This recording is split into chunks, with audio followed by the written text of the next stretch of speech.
好多人以为香港呢，各地方系由1841年英国老离岛习水坑口插旗之后，先至开始有历史。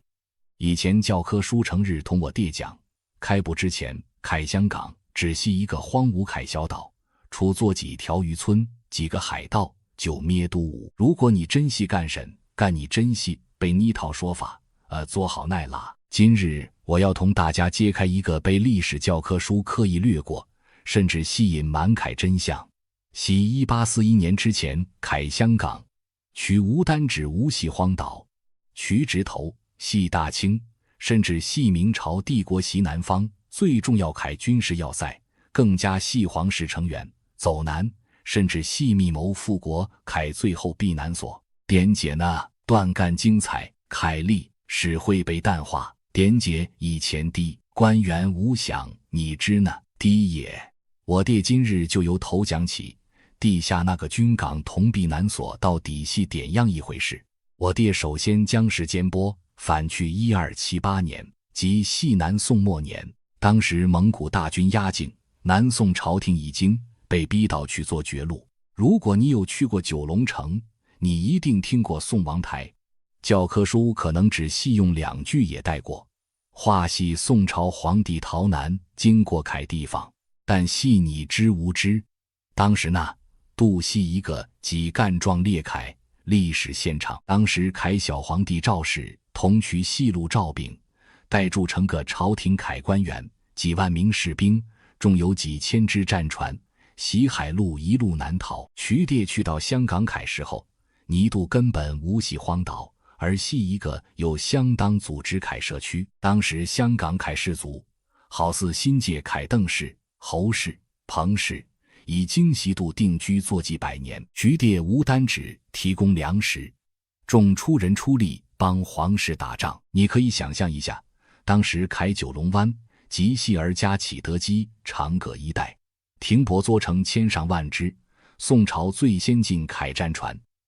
尼度系一个临时凯帝国首都，系一个对抗蒙古帝国凯军事前哨站。当时凯香港系支撑住成个南宋最后一口气凯地方。如果那度系荒岛，点样可以养活那几万人？点样可以维持到干大规模凯海军运作？讲完宋朝，我爹在地下明朝。明朝凯时候，香港凯地位更加细不得了。如果你地反明朝凯地图，你会发现一个明出现的好频密，就系屯门。明朝1521年即系正德16年爆发做一场好重要凯海战，叫做屯门海战。当时葡萄牙人想武力强占屯门，作为渠爹袭远东凯贸易据点，结果点样明朝凯广东水师袭屯门，即系而加大屿山同屯门之间凯海域，同葡萄牙人打作场大仗。当时凯明朝军对系袭边渡出发，边渡补给就系香港。当时凯香港系大清同明朝防御南中国海凯核心军港。香港周围有好多重要凯军事设施，例如大屿山凯东涌、九龙凯关副厂。呢地方无系普通凯渔村，而系设有巡检司，即系有正规军队驻守凯关衙。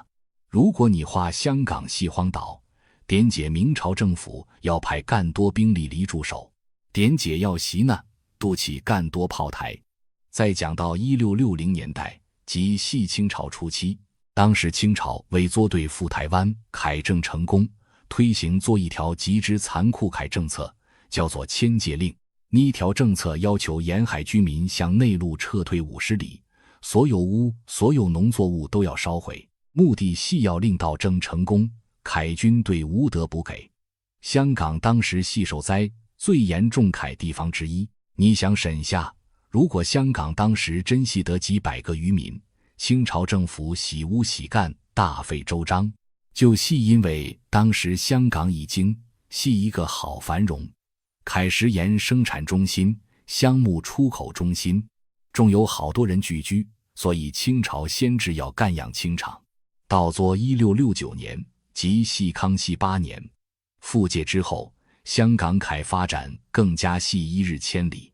当时新界5大氏族反黎重建家园，徐棣起作好多宏伟楷书式。祠堂呢，第一建筑到今日众席渡，你去地下元朗平山、上水、粉岭、葛低脊100年历史楷大屋，每一货砖，每一块瓦都画俾你听。倪度曾精细一个好有文化、好有财力楷社会。讲到军港，我爹一定要讲下大屿山。习1817年，即系嘉庆22年，清朝政府袭大屿山起做东涌炮台。你可能会问，点解要起炮台？因为当时凯海盗问题好严重，最出名凯就系张宝载。张宝载全盛时期有成千之船，几万个部下，取棣凯基地袭边渡，就系香港、长洲、大屿山一带。当时凯香港无单只系正规军港，更加系一个法外之地，开海盗王国。清朝政府为作为剿张宝载，袭斥列剿大澳呢低地方，部署作大量凯水师。当时香港凯水域每日都系炮火连天。1809年，即系嘉庆14年，清朝水师同张宝载袭大屿山，斥列剿，海面展开作一场长达9日9夜凯大战。那场仗规模之大，参与人数之多，系当时世界上少见凯海战。香港呢，各地方根本就系一个充满硝烟凯战场，系大清帝国南大门凯所时。干点解教科书要隐瞒呢？低野呢？点解英国佬离岛之后要拼命宣传香港系一个荒芜小岛呢？其实道理好简单，如果你系一个殖民者，你想占领人棣凯地方，你最好凯街口就细化。泥渡本来就无人、无文化、无历史，系我离岛之后先代替你文明同发展凯，那种系典型凯殖民者叙事方式。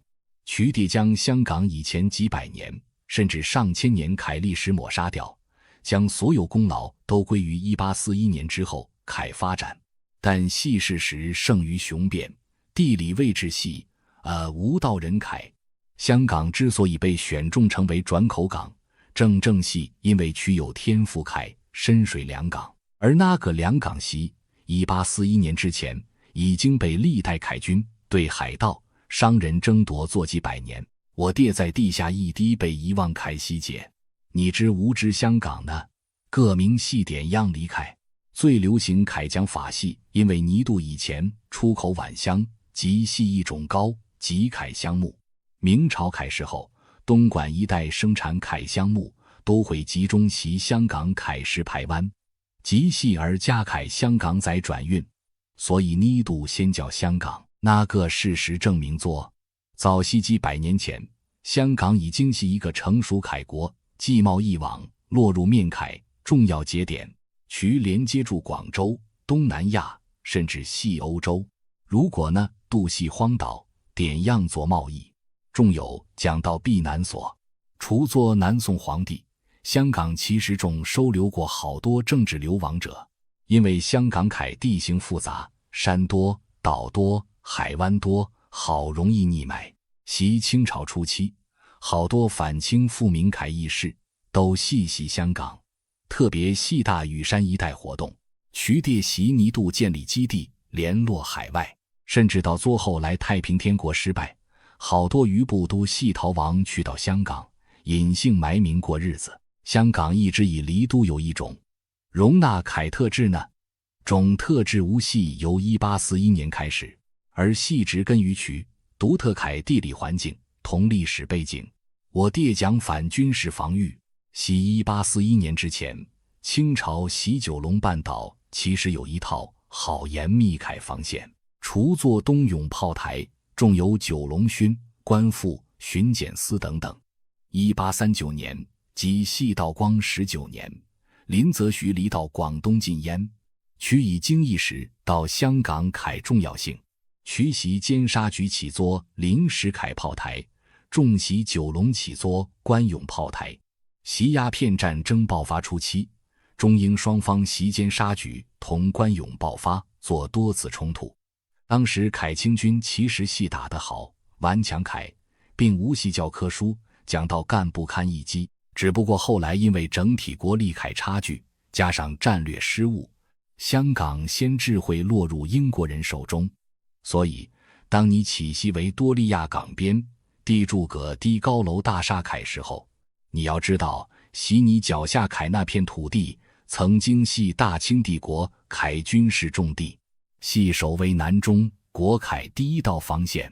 讲到泥土，我沈大家应该明白，点解我要画呢？第一真相系被隐瞒，因为一旦你接受作荒导论，你就好容易会有一种自卑感，觉得香港系无根凯，觉得香港凯一切都系外来凯。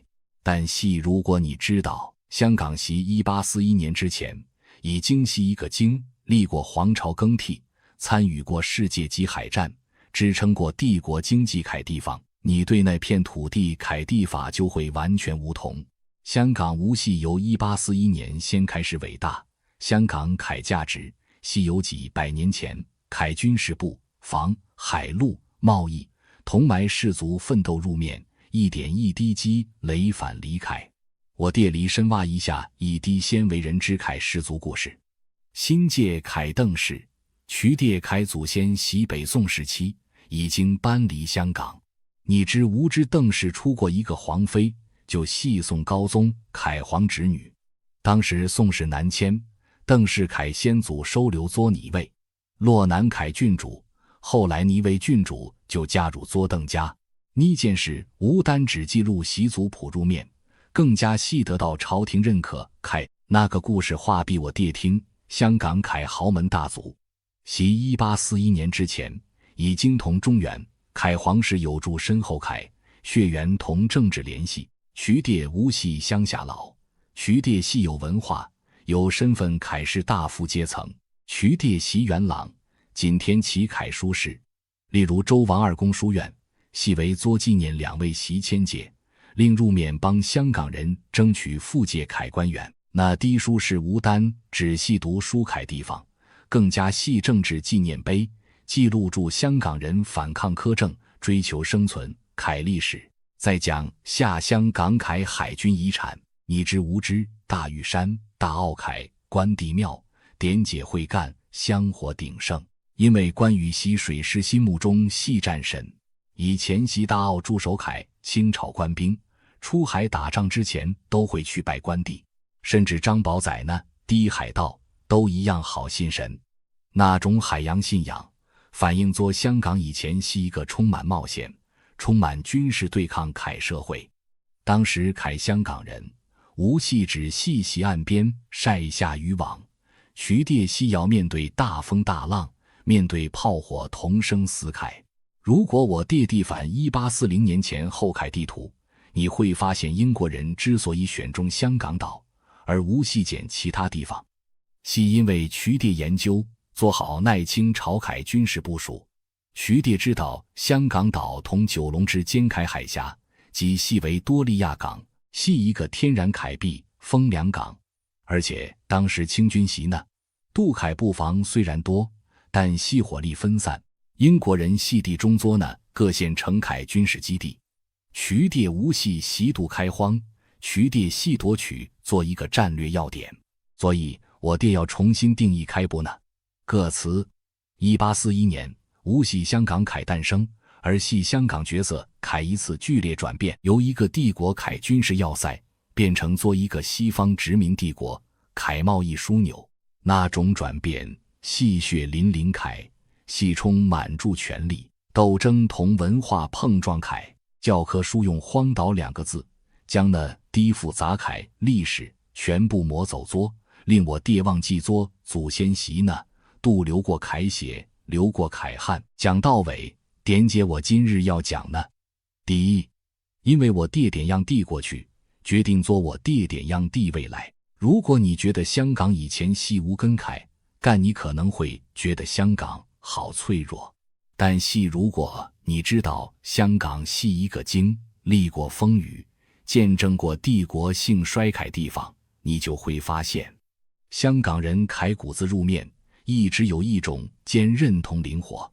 由南宋凯移民到明清凯军人、商户、海盗，再到现代凯香港人，那种同大海搏斗、习家凤入面生存凯精神，其实系一脉相承凯。我爹无应该再被葛套简化，凯历史观牵住走。下次如果你去到赤柱，去到东涌，去到九龙城，你可以闭上眼想象一下，1841年之前凯尼渡，海面上无系为港，游而系其至先明凯水师战船，山头上无系豪宅，而系界贝森沿凯炮台，尼渡曾经系地，国凯军港，系皇室凯避难所，系无数传奇故事发生凯地方。教科书隐瞒凯，无单指系几段历史事实，而系香港作为一个具备深厚历史底蕴凯海洋城市，凯真实身份。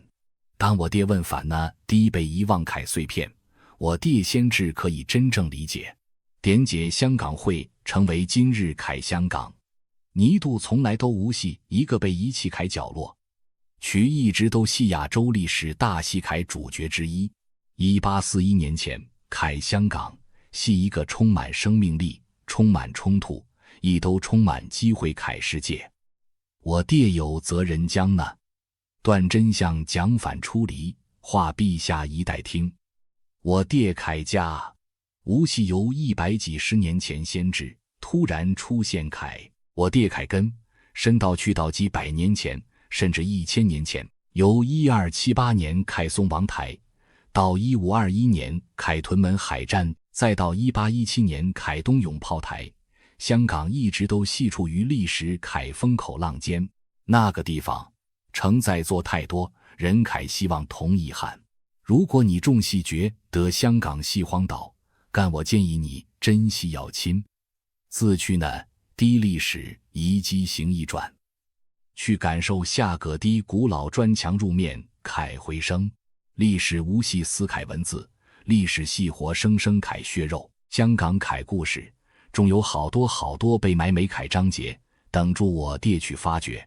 今日讲述干多先，下次我爹再倾下，到底仲有低咩也。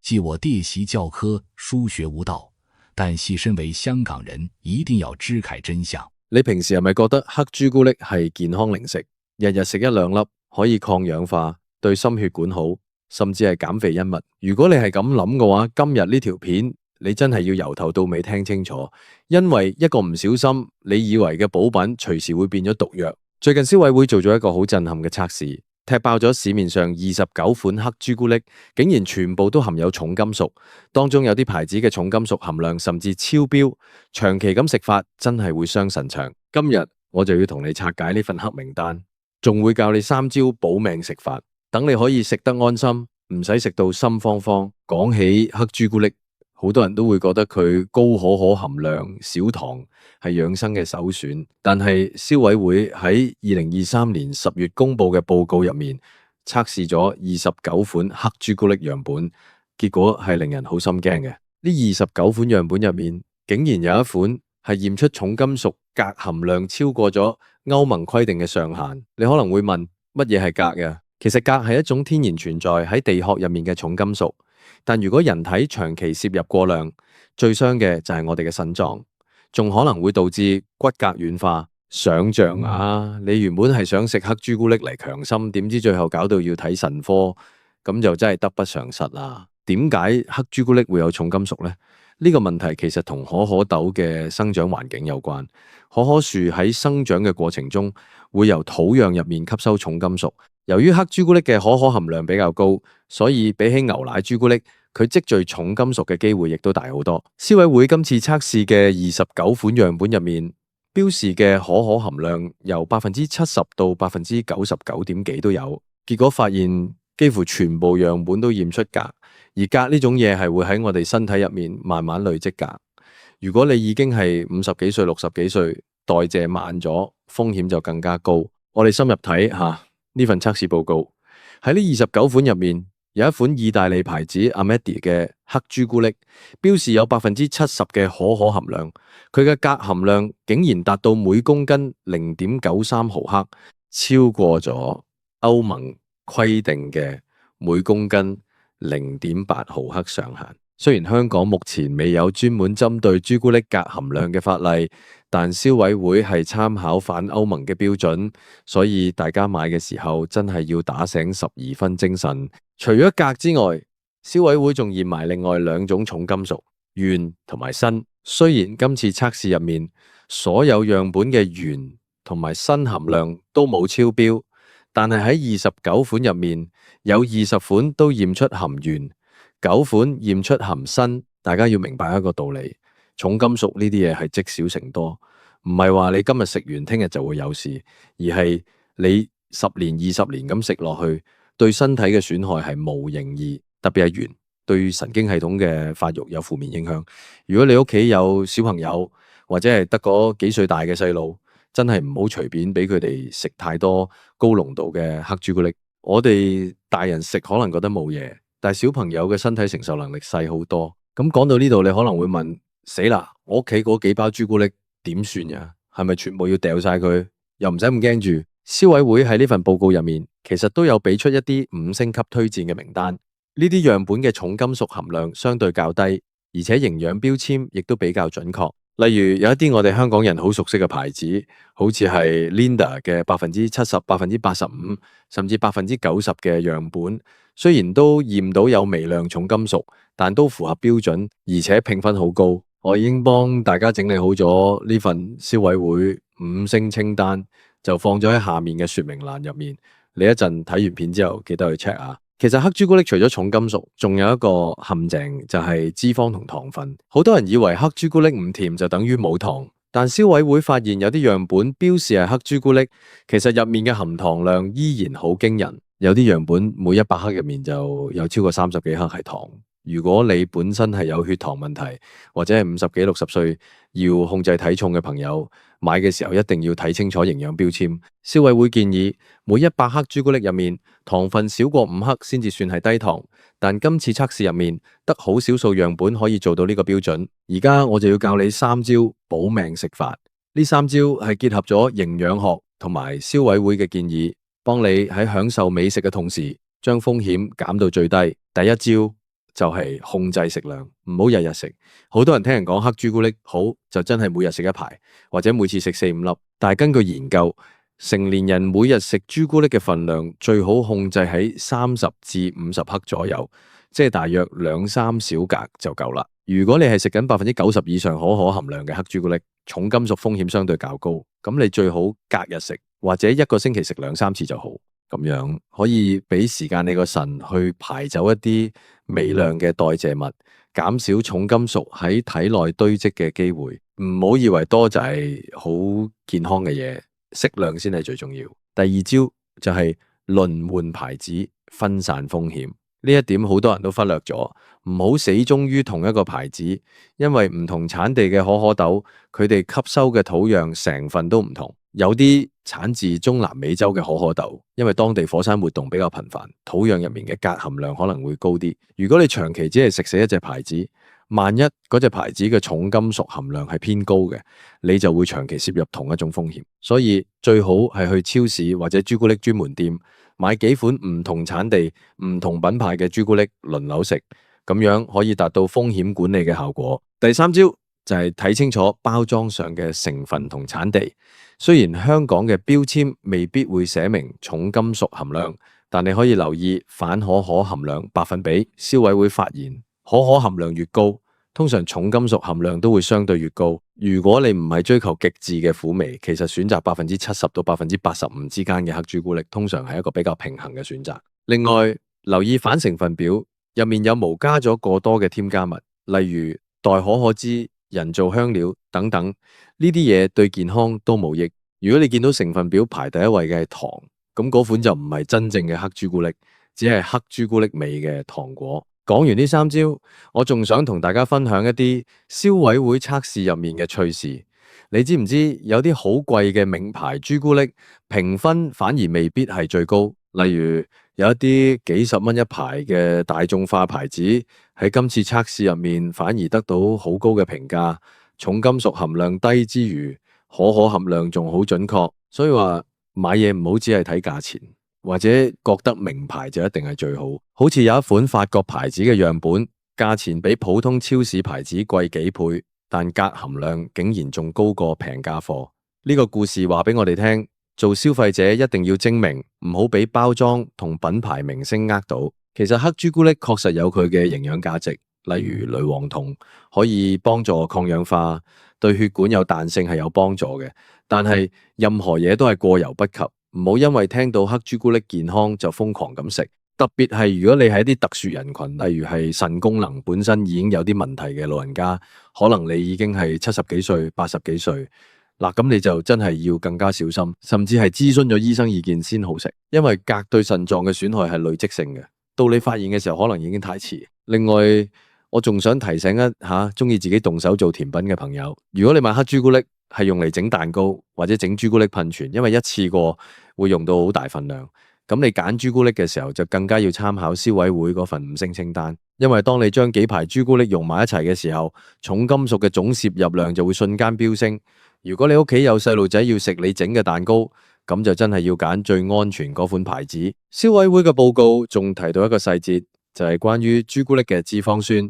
雖然黑朱古力含有飽和脂肪，但當中有一部分係硬脂酸，對膽固醇嘅影響相對較少。不過始終朱古力係高熱量食物，每100克閒閒地都有500幾600卡路里。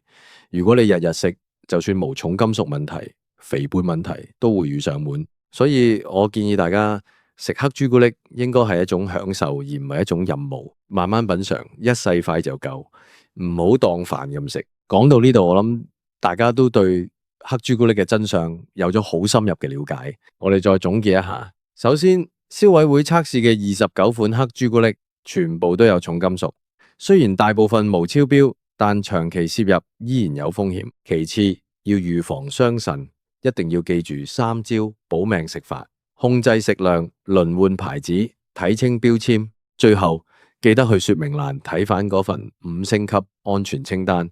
下次去超市買嘢嘅時候，就攞份清單出嚟對一對，咁就萬無一失啦。生活喺香港，我哋身邊有太多美食，但亦都有好多陷阱。消委會呢啲報告真係好重要，幫我哋喺咁多選擇入面出真正健康嘅嘢。我之後都會繼續幫大家留意呢類同健康同生活息息相關嘅測試報告，等大家可以食得精明，活得健康。如果你身邊有朋友係朱古力控，每日無朱古力不歡嘅話，記得將呢條片轉發俾佢哋，特別係嗰啲以為食黑朱古力可以降血壓、強心臟嘅長輩，佢哋可能每日都食緊，但完全唔知有重金屬風險。你嘅一次分享，可能就係救咗佢哋個腎。你平時買翻嚟啲蔥薑蒜，係咪第一時間就咁成袋揼入雪櫃就算？如果你係咁做嘅話，我話你聽，你根本就係親手送佢哋去刑場啊！好多人以為雪櫃係萬能，乜嘢擺入去都會保鮮，點知過咗3、4日，啲蔥就變到黃晒、爛笪笪，生晒啲黏液出嚟。啲薑呢，一係就乾到好似木頭咁，一係就發霉生毛。啲蒜頭仲慘，喺雪櫃入面凍2凍就開始發芽，再唔係就變到空心。其實呢，呢啲常用嘅香料，如果方法唔啱，擺雪櫃仲爛得快過擺出面。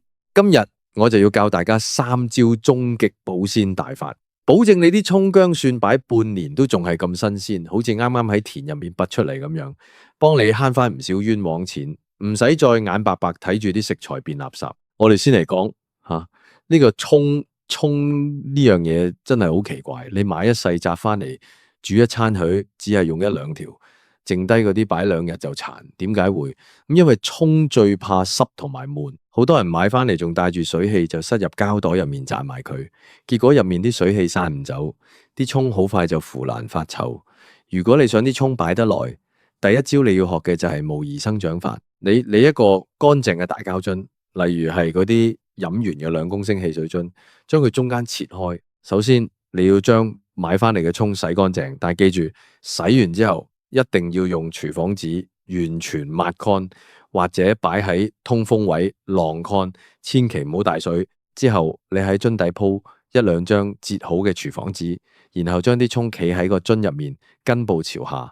呢個做法係要令啲蔥以為自己仲喺泥土入面生長緊，而底嗰張紙可以吸收多餘嘅水氣。最關鍵係你要將個樽蓋反好，形成一個微循環嘅空間，咁樣擺入雪櫃門口位，起碼可以放成個月都仲係青蔥翠綠。如果你仲想再懶啲，放得再耐啲，咁就一定要學埋脫水急凍法。呢個方法啱晒平時好忙嘅煮飯工煮飯婆。你一次過將大紮蔥洗乾淨，抹到極乾，然後全部切成蔥花。記住一定要乾身切，切完之後個保鮮袋入面放一張廚房紙，再將蔥花倒入去，盡量排走啲空氣，封好。呢個方法擺冰格放3-4個月，甚至半年都得。每次煮麵或者炒嘢，直接作一把出嚟，口感同味道同新鮮嘅起碼有90%相似，完全唔會變黃。講完蔥，我哋嚟講下薑。薑係好嘢嚟㗎，去腥增香，全靠佢。但係薑最怕兩樣嘢：乾燥同埋極低溫。你擺喺雪櫃普通格，如果唔包好，雪櫃啲抽濕功能好快就會將塊薑啲水分吸乾。到你下次想用嗰陣，發現塊薑硬到好似舊石咁，完全切唔開。但係如果環境太濕，佢又會發霉。呢度我有個沙土模擬法要介紹俾大家，呢個係我阿嫲嗰代傳落嚟嘅智慧。如果家入面有啲乾淨嘅沙或者土，你可以袋個花盆或者紙盒裝住，將舊薑埋入去。點解？因為薑係地下莖，沙土可以提供一個恒溫乾爽，但又唔會過分乾燥嘅環境。但係我知而家城市人好難行到沙，咁點算？唔緊要，我哋可以用錫紙密封法。你先將薑表面啲泥擦乾淨，但係千祈唔好用水洗。如果一定要洗，洗完要徹底晾乾。之後你用錫紙將舊薑逐塊包好，一定要包到密不透風，唔好俾空氣入去。點解要用錫紙？因為錫紙可以完全隔住光線，仲可以維持一個穩定嘅微環境。包好之後，你唔使擺雪櫃，就咁放喺屋企通風陰涼嘅地方，例如係廚房啲底櫃，咁樣擺半年都唔會乾，唔會爛。如果你塊薑已經切開咗，咁你就剪個保鮮紙包實個切口，再放入保鮮袋入面，擠走空氣，咁樣擺雪櫃先至可以撐得耐。最後一定要講蒜頭。蒜頭真係一個性格巨星，佢一遇到濕氣或者凍，就會覺得春天嚟咗，要開始發芽生長。一旦發咗芽，蒜頭入面嘅養分就會去晒棵芽度，個蒜瓣就會變得軟綿綿、空心，甚至變黑。要對付蒜頭，我哋有2招極端但係極之有效嘅方法。第一招係乾燥避光法，嚟個網袋或者絲襪，將一粒粒完整嘅蒜頭放埋一齊，然後吊喺窗邊或者廚房通風位。蒜頭最中意通風，只要唔好太陽直射，保持乾爽，佢可以放好耐。但如果你住嘅地方好潮濕，例如係春天嗰陣，咁就要用第2招油封法。呢招簡直係西餐大廚嘅秘密武器。你將蒜頭全部剝皮，切掉個根部，然後放入一個乾淨嘅玻璃樽，倒入食用油，例如係橄欖油或者粟米油，一定要浸過晒啲蒜頭，咁樣擺入雪櫃。一嚟油可以隔絕氧氣，防止發霉；二嚟你可以隨時拎出嚟就用。最正嘅係浸過蒜頭嗰啲油會充滿咗蒜香味。你平時炒菜或者整沙律，直接倒啲油出嚟，直情係神來之筆。不過記住啊，油封蒜頭一定要擺雪櫃，唔好擺室溫，同埋最好喺3個月內食晒佢。除咗呢3招，我仲要提醒大家一啲禁忌。好多人中意將蔥、薑、蒜同埋蘋果、香蕉呢啲水果擺埋一齊，呢個係大錯特錯。因為呢啲水果會釋放乙烯，呢種氣體係會催熟食材嘅，會令你啲蔥、薑、蒜爛得更加快。其實儲存食材最緊要係了解佢哋嘅脾性。蔥係要保持微濕但通風，薑係要避光兼保濕，蒜頭就係要乾爽同埋絕對黑暗。好多人問我，點解以前啲老人家求其揼喺廚房個角落頭都唔會爛？那是因為以前嘅廚房通風好，而且佢哋買翻嚟嘅都係帶住泥，未經過太多人工處理嘅原生態食材。而家我哋喺超級市場買嗰啲，好多都係經過冷鏈運輸，表面可能已經有凝結水，所以翻到屋企一定要先處理後儲存。我曾經試過做過一個實驗，買咗3份一模一樣嘅蔥薑蒜，第一份就咁擺喺台面，3日就乾晒；第2份就咁放入雪櫃膠袋入面，1個星期就開始發霉。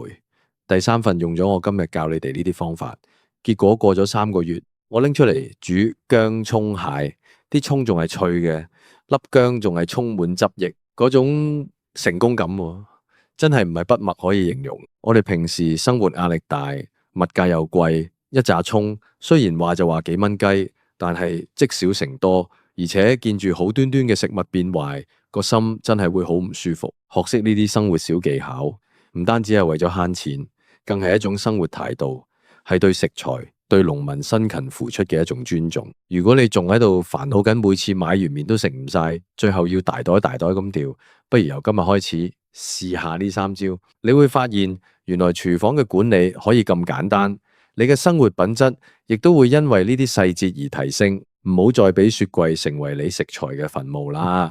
用啱方法，蔥薑蒜都可以好似啱啱喺田入面拔出嚟咁鮮甜。其實呢啲方法仲有一個隱藏嘅好處，就係當你煮飯嘅時候，唔使每次都由頭剝皮切碎。你想諗下，當你趕住返工或者收工好攰，想煮個麵食嘅時候，一打開雪櫃，冰格就有現成嘅蔥花。一打開個油浸樽就有剝好晒嘅蒜頭，係咪成件事變得好治愈，好有動力去煮反餐？好嘢，獎勵自己先。呢種就係所謂嘅廚房管理學。好多人都會問，如果啲薑已經開始有少少發霉，切咗佢仲食唔食？